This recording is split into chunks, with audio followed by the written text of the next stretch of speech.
Welcome to the Impact Lounge. Feel the sound. Legends in the ring making moves all around. We got the fire, the heart, the stories untold. This is our moment. Watch the magic unfold. Welcome to the Impact Lounge, where we reign. Kings and queens of the ring breaking chains. We taking wrestling to a whole new height.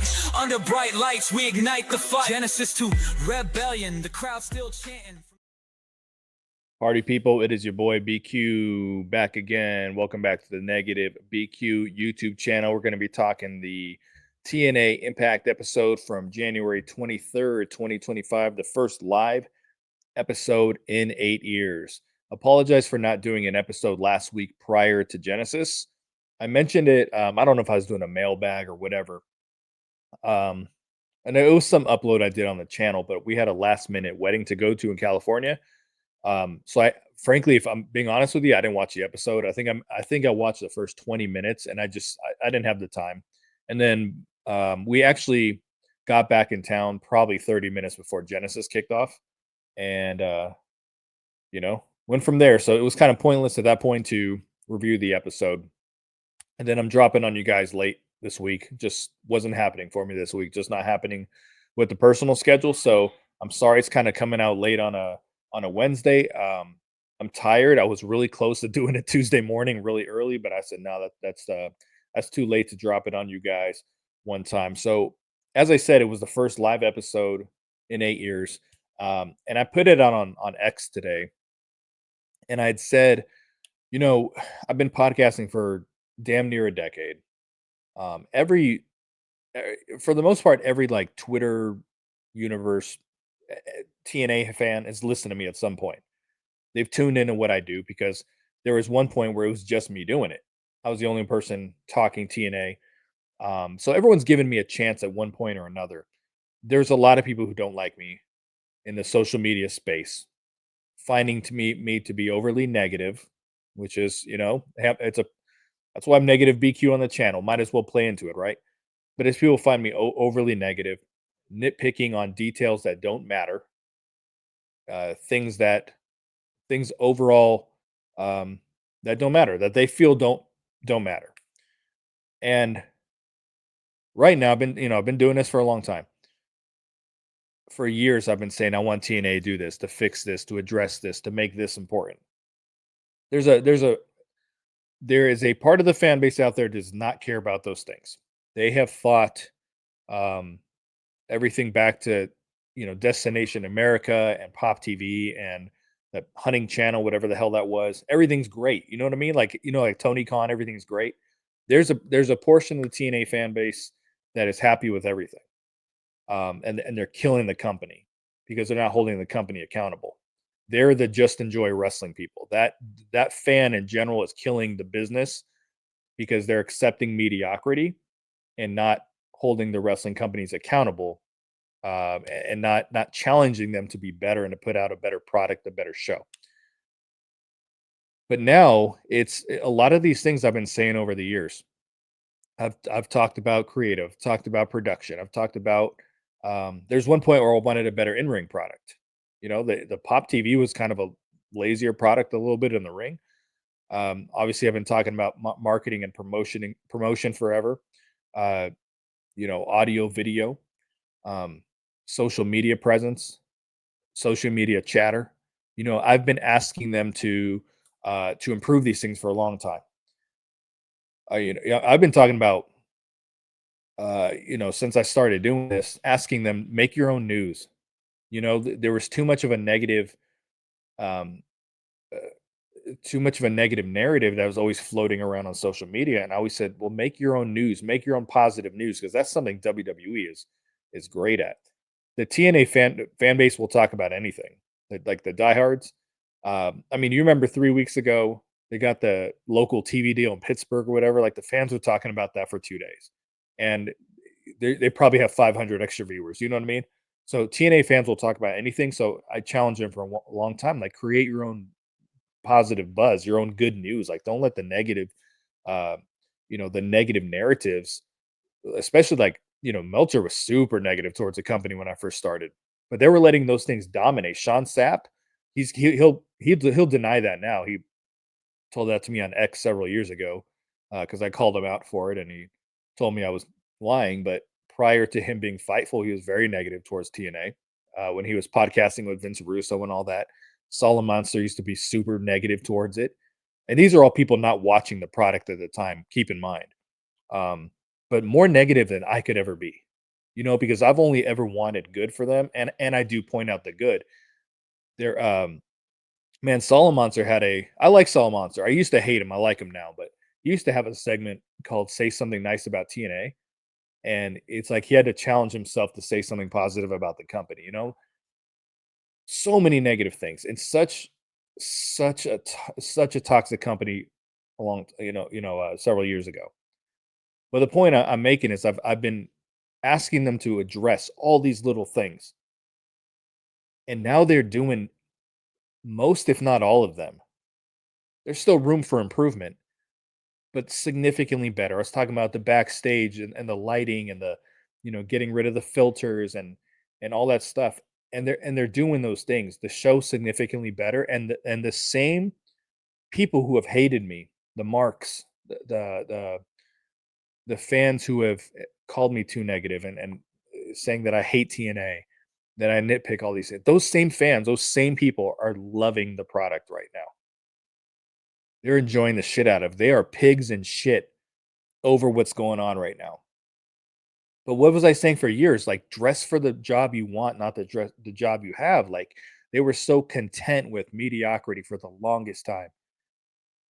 So yeah, I'm telling them, well, you fix this, fix this, fix this, fix this. Like, it's a snowball effect. It's eventually positive things are going to happen for you. And it's crazy. It's crazy to me that all these little things that I've been bugging them about for years, and I feel that I'm constructive because complaining is just listing all the bad things. Being constructive is listening those bad things and then offering up solutions. And I think that I do a pretty good job of that more often than not. I'm not perfect at it, but more often than not, I think I offer solutions. I say, "Hey, I would like to see him do this. They could do this to be better." That really isn't nitpicking. That isn't being negative. That is being constructive. But again, they are addressing all these things now. Look where the company is. And all the marks are, "Oh, see, I told you TNA was good." No, you were saying it was good when they were wrestling in the dark on Destination America. So, first live episode looked very, very good. I had been saying that they still have a little bit of the piss yellow filter. What I realized it actually is, they don't have a filter. It's the yellow lights that they have on the ring during the match. And I noticed it when Cora Jade came out because it went from what I was perceiving to be the filter to looking really crystal clear all of a sudden. And then I realized they have like a yellow tint on the ring from the lights. They were using a filter before, don't get me wrong. But I'm saying now I'm realizing it's actually just the yellow light. So it took me a little while to pick up on that. But the show looked big league. There's this guy on X. I think he works for No DQ. Aaron Rift, I think is his name. I didn't block him, but I muted him a long time ago. That was another of the real overly negative TNA is the worst company in the world people once upon a time. And I haven't seen one of his tweets in a really long time. And one of them came across my news feed saying I watched TNA for the first time in years. Um, giving it a chance, and kind of alluded to the fact that although it was good, it still came off very indie. And someone in the comments, I don't remember, it was either a listener or a former listener. I just know it's someone I've interacted with before. I can't remember off the bat. Said, what indie shows are you watching that looks like this? Because this show didn't look indie. It was indie when they were at Skyway Studios and they were wrestling in the dark and everything was red all over the place. And We Own the Night was playing every 5 minutes and all this shit. Like, that was indie. That was to me, terrible television. All right. This was an indie. I don't This is the most big time the company has looked in years. And I've said this in the past a few times, but I really mean it this time. This was no different than watching an episode of Dynamite. As far as the size of the crowd, the vibe of the crowd, like they look comparable. The only difference is one is on a network nobody has, and the other's on TNT and TBS. this partnership with WWE, I think, can blossom to the point that TNA, in many eyes, can be the number 2 company at one point. They're never going to make the money AEW does. They don't have the backing, the financial backing, but frankly, having WWE behind you is better than having Tony Khan funding you. That's the way I personally see it, because Tony Khan doesn't know what he's doing. He just has money. If he didn't have the money, they would have gone out of business, because they are trending downwards in every possible metric. TNA is trending upwards in every possible metric. And people might laugh at that and say, well, TNA is never going to be the number 2. But if one is constantly going up and one is constantly going down, I'm sorry, I'm trying to make this work. Like, something's got to give at some point. One is going to pass the other at one point. It's just that's inevitable. When they rebranded to TNA, I challenged them. I said, "This is your opportunity to become the alternative. This is your only opportunity." Once they rebranded to TNA. I said, "There's no more room for rebrands. There's no more starting over," which they did start over this year with Genesis, but it worked. It was a theme of the pay per view. It worked. But there's no more starting over. There's no more of that shit. You know what I'm saying? And fixing the volume on my sound bites here. I think the intro to the show probably came off kind of low for that reason. Anyway, irrelevant, right? They're doing some excellent things. Something's got to give, and at some point, they can be the number 2. Go back to what I was saying. I'm sorry. I challenge them. This is your only opportunity to become the alternative. That doesn't mean you're going to get more viewers or you're going to make more money than AEW. But if you can become the alternative in the eyes of many, then that's going to be your next step. You are not going to convert AEW fans over to TNA at this point. Not happening. So your best bet is to put your best foot forward, because WWE has a way bigger audience. NXT has a bigger audience. They have there's a lot more people that can convert over to being a TNA viewer, and there's no room to go, nowhere to go but up from here, folks. I gotta say that. Let's get into this episode though. I am your boy BQ, and this kicks off with Tom Hannafin doing slow motion pirate, making pirate noises over slow motion from Genesis for about 4 minutes.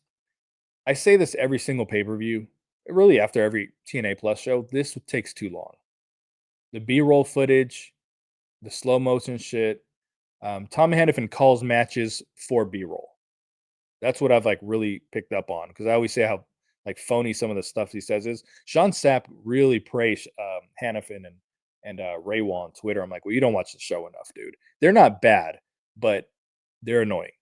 I know a lot of you probably don't believe that. Obviously, I do, because I talk about it every single week.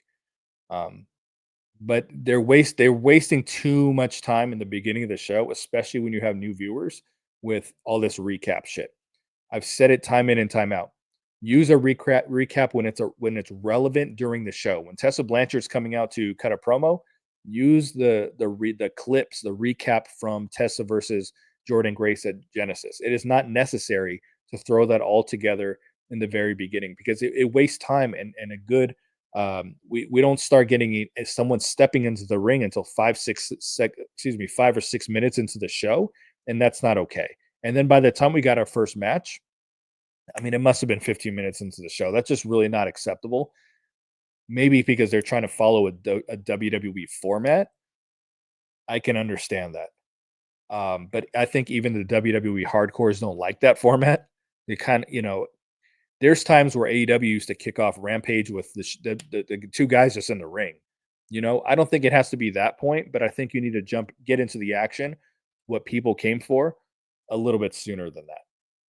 That's kind of my opinion on that whole thing. So let's get into this episode of Impact. TNA Impact. Oh. This is your Impact Lounge review, and let's do this one time for your mind. This kicks off So after the slow motion, after the pirate noises, all that stuff, we have Gia Miller in the parking Jesus lot. Christ, that's perfect. Of course you're here right now. And then the first thing you want to give the new viewers or people who are tuning in for this first time, Santino. Sometimes may be good, sometimes may be shit. And he's waiting for someone to pull up. I think he said it was a limo. There was like an Uber XL that pulled up. So they got someone coming. So they're laying the groundwork for, hey, there's going to be some surprises this episode, which, I think we expected that. So after that, Joe Hendry's music hits. Believe that. Comes out and cuts a promo, and he gives the same promo that every babyface champion gives in this company, that I'm going to be a fighting champion. Boring. That is code for I'm just going to fight anybody, anywhere, any stipulation, no storyline. We're just going to have matches and wrestle. They've been doing this ever since I started covering this freaking company. I think the first babyface champion, when I started podcasting, was the fuck Drew McIntyre's name, whatever the hell he was, Drew Galloway. After him, I think it was Eddie Edwards, fighting champion. I mean, come with something different. Like, please, I beg you. Jordan Grace, fighting champion. Speedball Mike Bailey, fighting champion. Nick Nemeth, fighting champion. Like, please. Big time excuse for lack of creative. So he cuts a pretty good promo. He's still a little goofy. I would love for him to dial back on it, and I think he was a little this episode. I feel that he came off a bit more serious, so that's a good thing. I hope that we continue keep the aspects of you that are over, but now you're the man. Like, now you have a target on your back. Now people are chasing you, so act like people want what you have. You know what I'm saying? So, but the whole fighting champion thing, so freaking over it at this point. And not Cardona, but we'll get to that in a second. Nemeth was saying that every week, fighting champion, fighting champion. We'll see if he does the same thing. So he's cutting his promo, and then again, guess who the fuck it is? Santino. Sometimes may be good, sometimes may be shit. So he comes out, and since he's a fighting champion, he lets him know who his opponent is going to be in the main event that night. It is the returning Matt Cardona. I used you. You are pathetic. So he is back to use TNA once again to try to get on the radar of AEW and WWE. And now that they're partnering, he's probably like, "Oh, hey," like he was probably like, "Hey, fuck you guys," last time he left, and now they're partnering with NXT and WWE, and it's like, "Hey, man, I was just kidding." It's like the episode of Seinfeld where George Costanza quit his job and then he couldn't find another job, so then he just showed back up to work again the next day and tried to pretend he was kidding when he quit.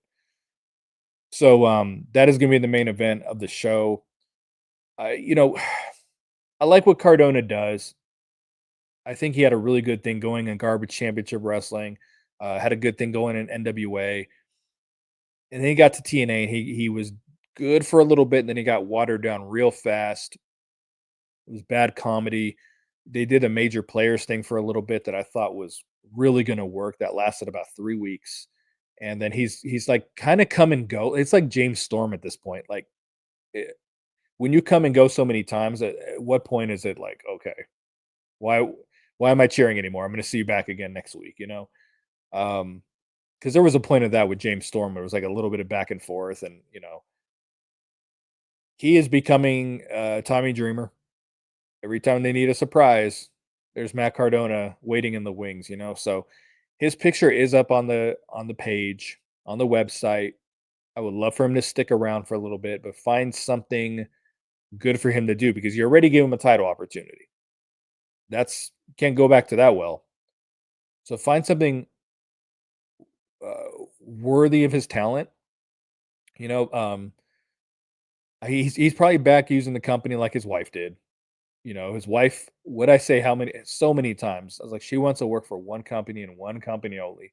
You were just She is using the shit out of you until she gets back on the radar, but it's whatever. So that is we're getting in the main event that night. There was kind of a lot of talking this episode. There wasn't a whole lot of action. They had a formula for the episode, and it was if you were in WWE or if you were on NXT television, you're going to be on this episode. And I'm not mad at it because of the audience, which is I never thought I would see a TV taping audience this big again for this company. I thought it was impossible. But given the audience, given the new people tuning in, you got to give them some familiar faces. So I get it. These guys, the Dangos of the world, they worked in WWE. Rosemary worked in NXT for a little bit. Like, I get it. So I'm not really knocking that strategy, but that's what they did. So we weren't getting the Ace Austins of the world on this episode. Um, we weren't getting Leon Slater. We weren't going to get the people that they were worried the fans didn't know who they were. That just wasn't going to happen. So again, I'm not really knocking it, but there was quite a bit of talking. They showed a highlight of Mike Santana getting Josh Alexander to quit. It's got Tom Hannafin saying, "Think about what you're doing, Mike." Like Mike Santana can't hear you, motherfucker. But they play that, and then we go backstage. We have a conversation in front of colorful lights. Steve Macklin.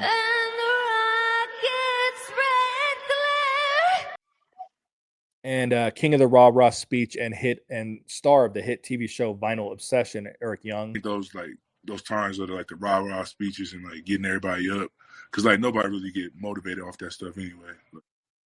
So they're talking about Josh Alexander here because Josh Alexander quit at Genesis and he's contractually obligated to show up on the episode. And Macklin is basically saying, "Why do you trust Josh? I don't trust Josh." So there's a lot of trust and mistrust going on in the storyline, which we've been saying most likely is leading towards Eric Young doing some kind of heel turn on Steve Macklin. I don't see them being a long-term tag team. But yeah, it's I trust you, I don't trust you. It's all this shit. And then we still have no wrestling at this point. We have Gia Miller going backstage. She is knocking on Nick Nemath's door, and instead we get Ryan Nemeth. It should have been me. It should have been me. And she said she's looking for Nick. And I don't know what he wrote Nemeth on his hand or something. I don't, or I think he wrote Nick on his hand and covered I think he wrote Ryan on his hand and covered Nick on the wall. So it said Ryan Nemeth. I don't know. Ryan Nemeth's doing some pretty good work. He's getting over as kind of like a chicken shit annoying heel. I think his voice is sort of annoying, but other than that, he's doing some decent work. Eventually, Nick Nemeth comes out. I've been talking to people walking here. We've been talking about next year, and I'm sitting there saying, I'm not going to be here. So he's taking a little time for himself. I always think that it's good when a world champion loses their title that they have a little time off TV. I remember back when I used to watch WWE Hardcore, they would lose their title and then they show up the next week in the opening segment saying they want their title back. But then we are back in the ring and we're finally getting our first match of this episode. I think I said it took 15 minutes for the first match. I couldn't have been more wrong. It had to have been like a good 30 minutes into this freaking episode before we got any kind of wrestling. So it was very much laid out like an episode of Monday Night Raw. And we get the personal concierge. That's my dad. But don't worry, he's cool. Really? He doesn't look cool. And he, of course, introduces Ash by Elegance. Come on, Teddy. Come on, Teddy. And Heather by Elegance. He has an erection. Yeah. It's all her fault. And they're teaming up with Rosemary. What's that? Is that Rosemary? Think? What the hell is she doing? I got the green light to call out Tom Hannafin on some of the dumb shit he says sometimes. There's a lot of stuff. He's a good historian, you know what I mean? Like, he really gets his facts together. But I did get the green light to point out some of those things where it's just like super phony, you know what I mean? Like that Rosemary sound clip. When he didn't recognize the girl with face paint in the crowd. And then their opponents are the World Tag Team Champions Spitfire. Tell me right now that I'm just a job. Tell me to my face. You're just a job. And the Knockouts Champion, a.k.a. Queen of the Garbage Match, a.k.a. Director of Waste Management, Masha Slamovich. How do you like my garbage truck? This truck is in honor of Kamala and Joe Biden. So 6 Knockouts tag team action. I thought the match was okay, actually. I thought it was a pretty decent representation of the Knockouts and what they can do in the ring, and you know, a reminder that they have a great division. It wasn't their strongest like group of wrestlers, but I wasn't offended by the match. I thought it was fine. I thought it was probably better than the tag team title match at Genesis. I just really would not have kicked it off with this as far as like the first wrestling offering that you're giving the crowd. I probably would have found something in the more like X Division realm to get people going, but you know, it's whatever. This is what they decided to do. So the match was pretty decent. It wasn't like incredibly long. It was just basically so we could get you know, some returns, debuts, or whatever the case you want to call them. So we get music hits, and it is Cora Jade. I didn't even go here. I ejaculated in my pants.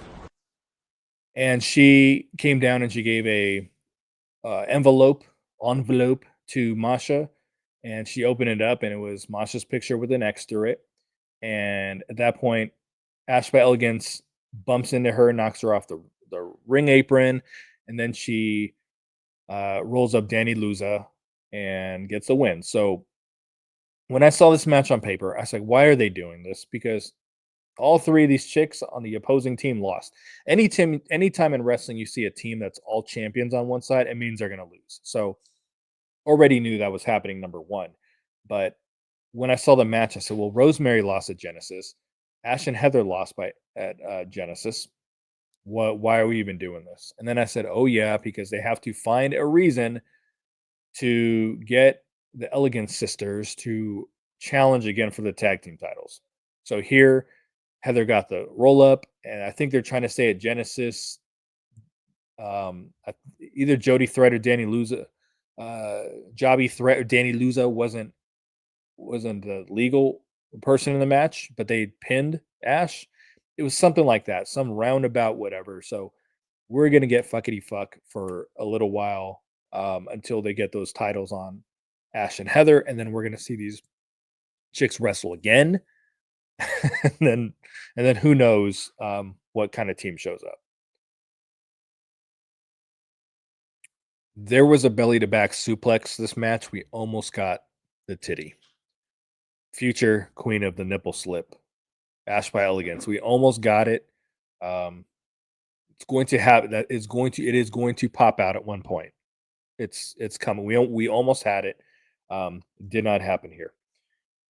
Then after that, Josh Alexander comes out. I don't want to play with you anymore. And he is flanked by the Northern Armory of Kid Icarus and the Wizard Walt Williams. I'm just a job? I wonder how many of you have gone on Google and said, who the hell is the Wizard Walt Williams? For all you 90 ball fans right there. Anyway, Josh Alexander comes out. I didn't know if he was trying to cut a babyface promo on purpose or if he was trying to do an insincere heel. I wasn't sure what he was doing. The crowd was booing him, though. It made me remember that I don't like babyface Josh that much. But he's doing this thing, and then Kid Icarus and the Wizard Walt Williams let him know he can't leave. He can't quit. You don't understand. And they end up attacking Josh Alexander, which ultimately leads to Eric Young coming and doing the run-in, and then they're going to have a tag team match next week. What I don't like about this is that if Josh comes back, which I think there's a possibility. I've said this before, I don't think the free agent market is going to be what he thinks it is. And if he does sign somewhere, he could very well end up back in TNA pretty in the near future. I don't think there's a place for him in AEW. I don't think there's a place for him in WWE. We know that he's very, very good in the ring. He's a great heel. But unless you're gonna like pair him up in NXT with Ethan Page, I do not see where he fits. He might just be betting on himself. He might have a deal in place. He might just be betting on himself. He has wanted to test free agency, and I get it because he's signed a few contracts with Impact, with TNA, excuse me, and they've always bid against themselves. You know, if they're rolling you over, they're signing you a new deal, and you don't get out and talk to people, they're not bidding against anyone. You know, that's kind of one of the knocks on Tony Khan really paying people some of the money that he does, because who's he bidding against for a lot of these guys? TNA is a lot smarter than that. So I wouldn't be surprised if Josh doesn't come back with an offer and be like, hey, this is what I was offered. He might want to wrestle somewhere else. I just don't think it's going to work out the way he thinks it is. It depends what role he's in, but I thought TNA was the right place for him. But the reason I don't like this turning him babyface at the very end and doing his go home his farewell match next week is that if he returns, he has to come back a good guy. And I wouldn't have interest in that. I've loved the heel run. I wish he was sticking around. Sinner and Saint need him. I thought they'd get a new leader, and maybe they will. I thought it would be Eric Young, but it doesn't seem like they're going that direction. So maybe they need a new leader. I think they need one. I don't think they're ready on their own just yet to just be standalone tag team. You know, like they look like the guys that change the oil on your car at Jiffy Lube. They look good when they have a strong leader. So we'll see if that's what they do. Then after this, we get our next match. Oh, by the way, Mackenzie Mitchell. What I was told with her is that it is not a set in stone thing that she's the ring announcer going forward. They do expect her to be the ring announcer, but she was on a tryout, and the tryout was for her and for them. So she had to impress them, and they had to impress her. But they do believe that she will be sticking around. They just, as of Genesis, that's why you heard Hannafin at one point at Genesis saying she was the ring announcer for tonight, because they were basically preparing if she wasn't the ring announcer the next day. You know what I mean? So I think she's doing a very good job. I think Jade, for my taste, was a little bit better, but she's doing a good job. She carries herself very professionally. She's gorgeous, so she's a good fit. Because when Jade announced she was leaving, I said, "What old fat guy are they going to get to replace her to do the ring announcing?" And this was one of the areas that, I mean, Lord knows I was complaining hardcore about Penzer. But this was one of the areas I asked them to fix. And I said, why are you allergic to hot people on TV? So this was an area I want them to fix. They did. And even with when Jay doing the past year, it's just been so much more enjoyable for me, because she didn't announce everyone the same exact way like Penzer did. And Mackenzie's not announcing everyone the same exact way that like Penzer did. So we have tag team match action after this. The System, Moose, Moose, and Johnny Dango Curtis. These are spirit fingers, and these are gold. And they're taking on, I don't know if this is a title match. I feel like it was non-title, but they are taking on the Hardys. Wonderful. My name is Jeff. I thought it was a good match. I enjoyed the tag team match. TNA knows how to make it work with the Hardys. They just, the way they lay the matches out, let them get their shit in a little bit, it just works. The matches aren't going to be, you're not going to even get a 4-star match with the Hardys at this point. You're lucky to get a 3.5. There I am talking Meltzer talk again. But that doesn't mean it can't be good. You know, it's not going to have the flips and dives, but you know, laid out very well. Moose, oddly enough, took the pin here. I don't know why. Maybe they want to do a program with Moose and Jeff Hardy. I have no idea. I'm going to try not to shit on it right away. I'm never a fan of champions taking pins, especially when you got JDC in this match. If it leads to something, I can live with it. Not a fan of it, but we'll see where it takes us. Oh! So after this, let me make sure I'm in the right place in my notes here. After this, yes, we get the 23 flashing on the screen. This was one of the low parts of the episode for me, and it's a little nitpicky. So 23 is flashing on screen. 23 is just a number or whatever it's saying. Hannafin says, hold on a second, Raywall. Today's January 23rd. And then Matt Raywall goes, what do you say? Are you kidding me? Hey, man, I really appreciate that Patrick Price on my insurance, Jake from State Farm. I wrote in my notes, fake, fake, fake. Phony wrestling bullshit. So they have been promoting this live episode for how long? Tom Hannafin doesn't know that it's the 23rd of January. Him and Ray Wall couldn't put their heads together, and between the two of them, put 2 and 2 together, that when the 23, the fans knew it. When the 23 was flashing on the screen, that January 23rd was their live episode rolling, coming around the corner any day now. They couldn't put 2 and 2 together. This, like, in real time, this fool's Ray Wall. Today's January 23rd. It's full Ray Wall. Are you kidding me? That wasn't the Ray Wall voice. Are you kidding me? Phony, fake wrestling bullshit. And this is like when I really have an issue with these dudes, because I don't think they're bad as a commentary team. I think they do a lot of fake stuff, and I don't like fake. It's wrestling. It's not real. It doesn't have to be fake, though. That's the issue I have. So then we get the music, the horrible music, by the way, of Salami Calorie Ham, the bread machine. Oh, you gotta give him that huck too and spit on that thing. You get me? And he comes out and he wants to know who 23 is. So I tried to tell you guys. I've tried to say it on X. I've tried to say it on here. This is not going to be a big deal.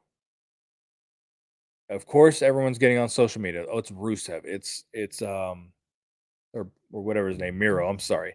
It's Baron Corbin. It is who's that dry fuck from Retribution that has been begging AEW for a job? Donovan Dijak. Okay. Why would those guys come and feud with Sami Callihan, who is a part-time wrestler on the show? He's not even a featured act. This dude stopped taking wrestling seriously a long time ago. He's doing other stuff. All right. Why would they bring in someone that big of a name to come feud, who all tower Sammy, by the way?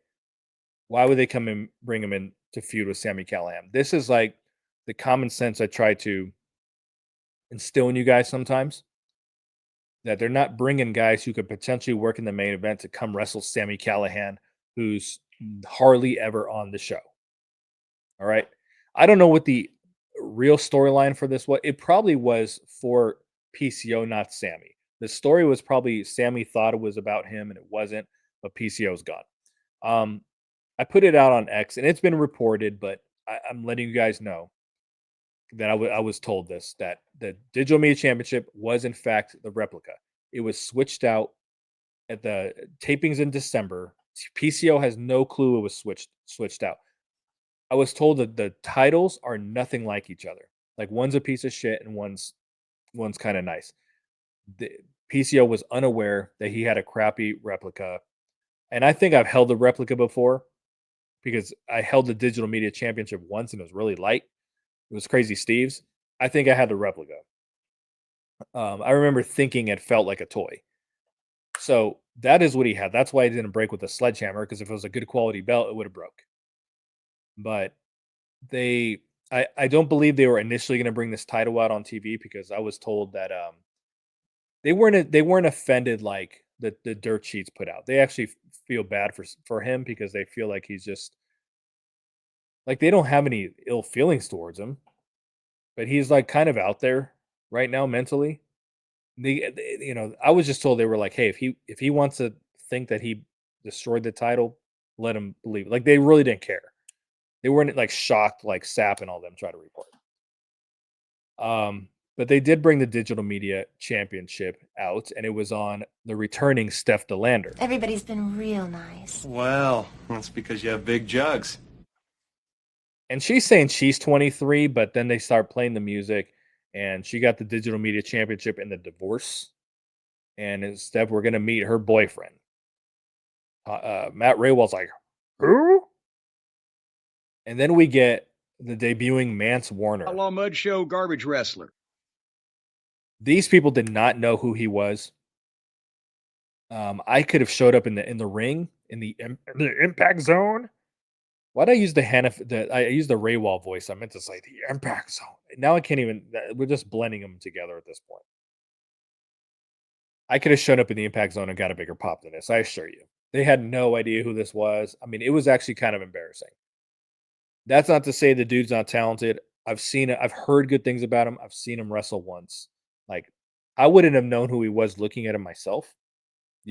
I think that's for like the hardest of hardcore wrestling fans.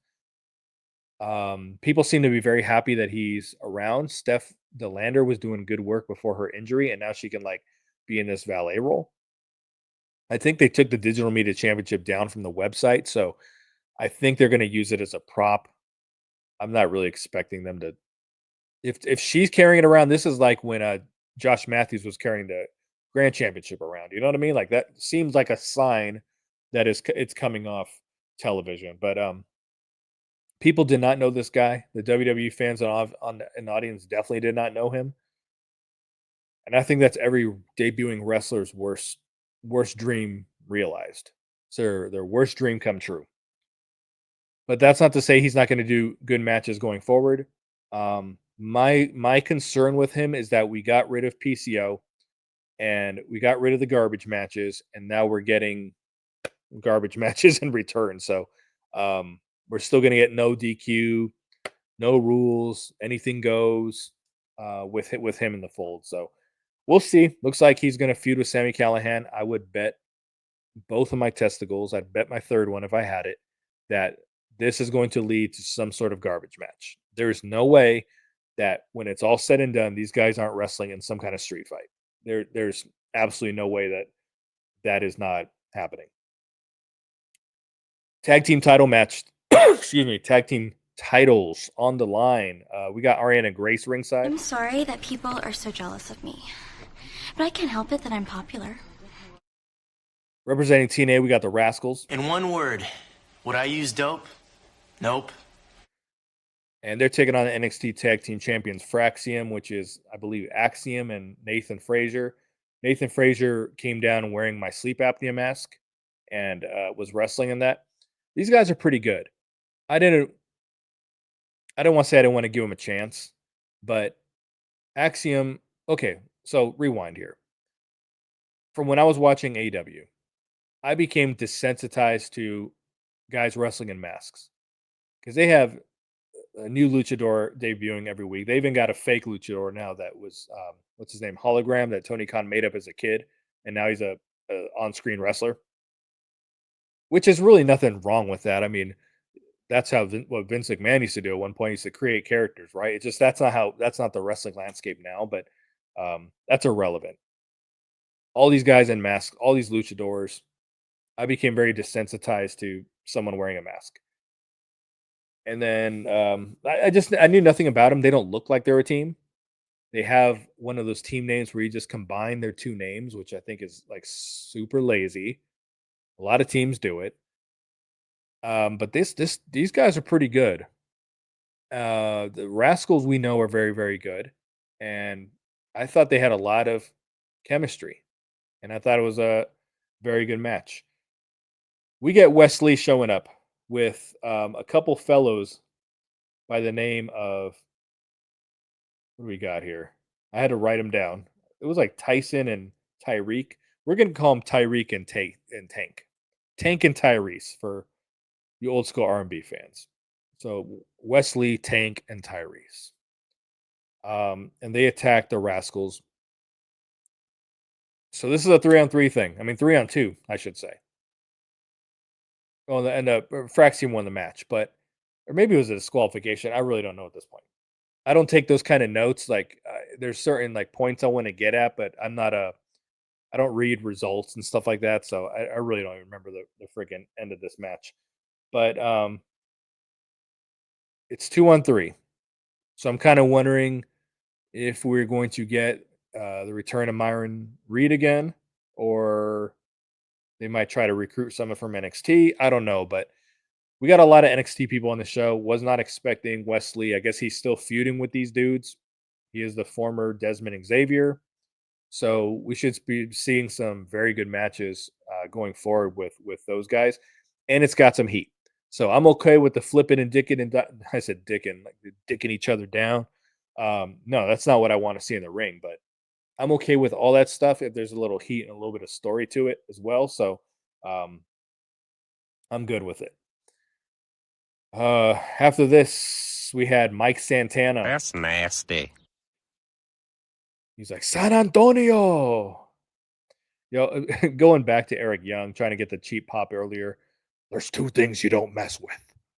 You don't mess with Texas, like just for the cheap pop. And then you don't mess with Eric Young or whatever nonsense he said. You don't mess with Texas. Please, Eric Young, please. Anyway, Mike Santana comes down. He cuts a promo. Very good, very passionate, very cool. That's just what he does. The promo's super short, though. He talks for like 45 seconds, it felt like, and then he starts getting out of the ring. So at that point, you're kind of like, okay, what's happening? Who's coming? And we get the excuse me, the music of the returning Mustafa Ali. If you vote for me, all of your wildest dreams will come true. And he comes down and he cuts a very good heel promo. I've been saying Ali was one of the best parts of the show when he was around. He says he's signed now. That probably means for a year. That's great news because he is very entertaining. He's at tremendous work for TNA. I hope that he has Campaign Singh back with him because I like that pairing quite a bit. They haven't had anything for Singh to do since then. So hopefully, because I thought they found a good role with him there. So I was hoping he'd be out there with them. Maybe they just don't want to bring him out to San Antonio. But he cuts a promo and he does not even acknowledge Mike Santana the whole time in the ring. And he's saying that he wants a world title. Mike Santana wants a world title. Probably means these guys are going to feud. I like it. Neither of them should lose is the problem. That's kind of a big feud. It's definitely a pay-per-view feud. It's definitely a Rebellion feud, not whatever TNA Plus show they got coming up. People have been asking me if I'm going to Rebellion because it's in Los Angeles, not far from home.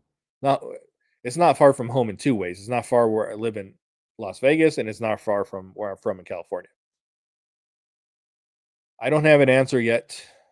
The reason being is that it is the same weekend as the Squared Circle Expo in Indianapolis, and I go to that every year. I'm a pretty frugal person, but I like to spend money at that's my one mark day of the year. I like to spend money at conventions. I like to meet wrestlers, shake hands, take pictures, all that stuff. My kids like that a lot.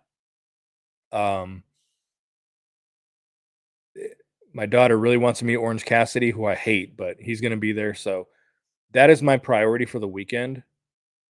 I think it's Friday and Saturday. So if I fly back early enough, I may be able to like just fly into LA or fly home, drive to Rebellion. I don't know. We'll see. We'll see. I don't have an answer yet if I will be at Rebellion, but I would like to be, but it's very possible that that's not the case. But you know, all these rumors flying around about the budget cuts and all this nonsense. I've been telling you guys many times, like they just want to better allocate their funds, and they're trimming the fat, literally. PCO, Rhino, Trent 7. Trim the. What do you mean by trim the fat? I want you to fire the fat people. They're lazy and they're slow and they make me sad to look at. And now you have those funds to allocate towards someone like Mustafa Ali, someone who's going to do real business for you. All right. Khan, all these dudes, like what business is that bringing towards the company? You know, you feel me? So that's what we're doing. After this, again, kind of a lot of talking on this episode. We get Tessa Blanchard. Oh, I don't like this. That if the Nuggets don't win this. Number one, she looked phenomenal. That outfit was on fire. She came out, and this to me was one of the best promos she's ever cut, because she's always been a good promo, but she's always been like a little over the top too. She came off very controlled, very natural, very prepared. Came off like a huge star. She nailed everything from top to bottom that she said. I like this version of Tessa. I don't like babyface Tessa. This version is great. I don't know what's next for her. I think they're good. They're going to use her sparingly. I don't think they're going to try to shoehorn her into every episode wrestling. I don't think that's what we're going to do. That's not the vibe I'm getting. It feels like they're kind of trying to make her special, but she slayed this promo. She slayed in the outfit. Love me some Tessa Blanchard. And then main event time. Frankie Kazarian comes down on commentary. It's a block party. I'm not playing with y'all, bro. He is king of the block party. And the main event, again, was Joe Hendry defending his world title against Matt Cardona. We knew Matt Cardona was not going to win this thing. I thought the match was fine. You're not going to get a classic from these two. I thought the match was fine, but it's just like every Joe Hendry match. It's overbooked. There's John Layfield. There's some kind of run in. Like it's just not a clean match, you know. And what's weird is that Layfield comes down, lays him out, lays Cardona out. Cardona rolls back into the ring. Pretty much no sells it because he hits Joe Hendry with the championship belt. So that was just like a very weird sequence, because you don't take a guy out and then he, which is supposed to be the big spot of the show, then he just kind of gets up, no sells it, and continues on with the match and continues with the upper hand too. So that was like really weird to me. But Joe Hendry ultimately wins with a really good standing ovation. That standing ovation that he hit on Nick Nemeth at Genesis was the shits. This one was on point. He's been getting pretty lazy with the standing ovation. It used to be more similar to what he's doing here, where it's like a big elongated choke slam, and now it's just like a one-handed spine buster, But it was our first title defense from the guy.